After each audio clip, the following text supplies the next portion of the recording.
Hi guys, it's Holly. I'm really fighting with the lighting tonight, so I hope you guys can see this. I decided to make a video to go over some of the questions that I get asked the most, or the most common questions that I get asked about making the earrings that I make.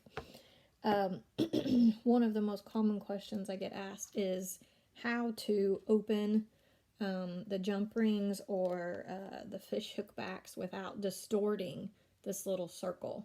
So I'm going to show you how I do that. I'm going to be using this material. It's from Hobby Lobby. It's similar to faux leather. It's trying to find another piece here. It's kind of a, I don't know, sequin glitter.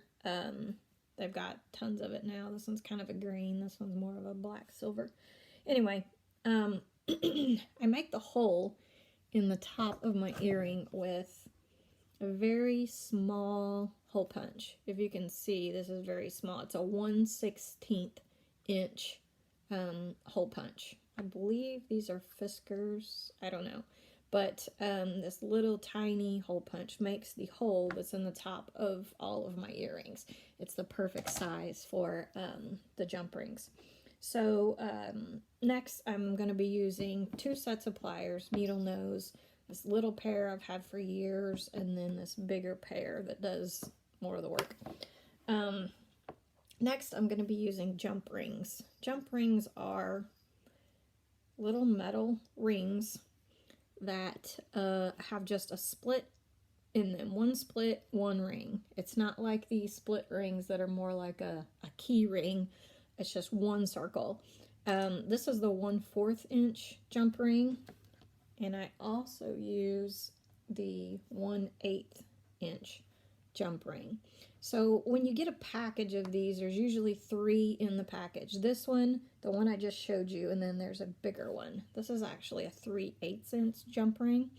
I don't really use this one much. The only way, or the only reason I use this one is if the hole in the top of the earring is further apart, so you would need a bigger ring so it would hang freely from your back. But I very rarely use those.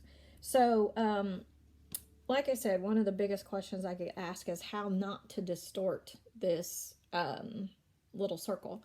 Most people want to pull it away from itself, and you don't do that. I'm going to use hold my fish hook with the hook part towards me, okay? And then you're going to take your needle nose pliers and put it just to the edge of the ring on the bottom of your hook. And you're not going to pull it away. You're going to grab onto it, and then you're just going to twist up slightly. So you're just going to make this little, I don't know if you guys can see that very well, but I just lifted it up just a little bit rather than pulling it away from itself. So I'm going to do that with both of my backs. Just grab the end of it and then just twist up slightly. So then I'm going to take my 1/4 inch jump ring, my bigger jump ring.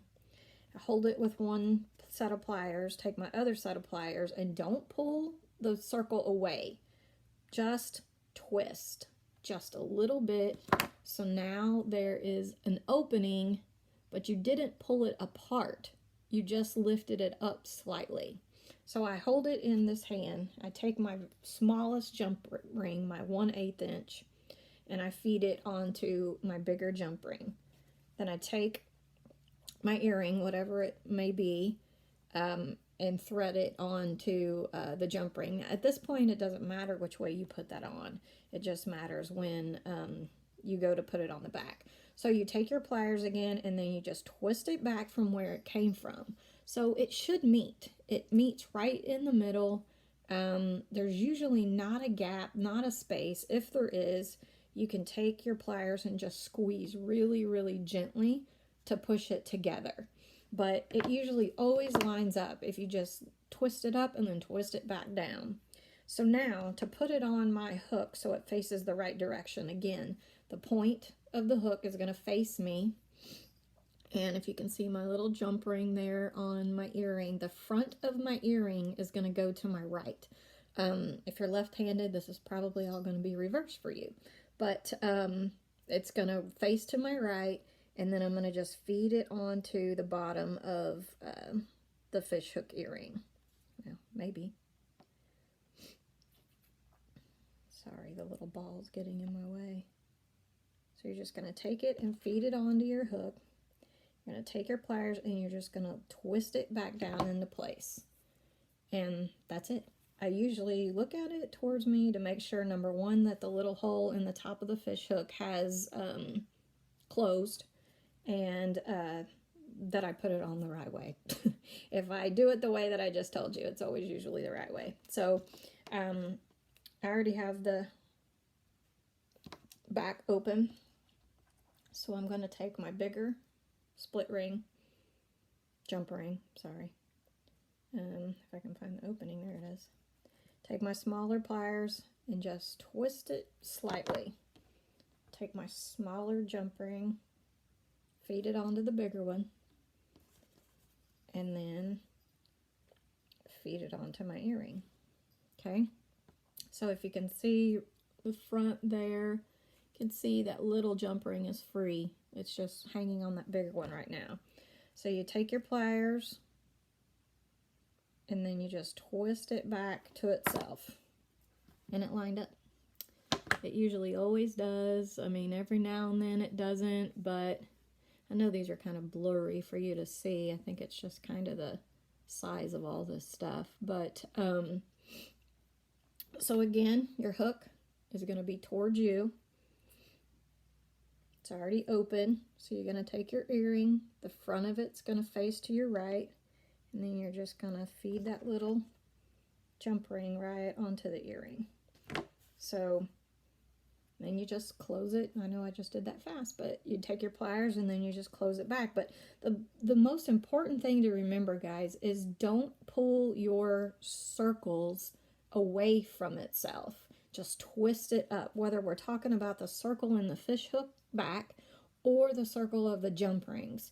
Either one. Just don't pull it away from your, from each other, because then it's going to distort your circle, and it's going to be hard to get it back to a circle shape.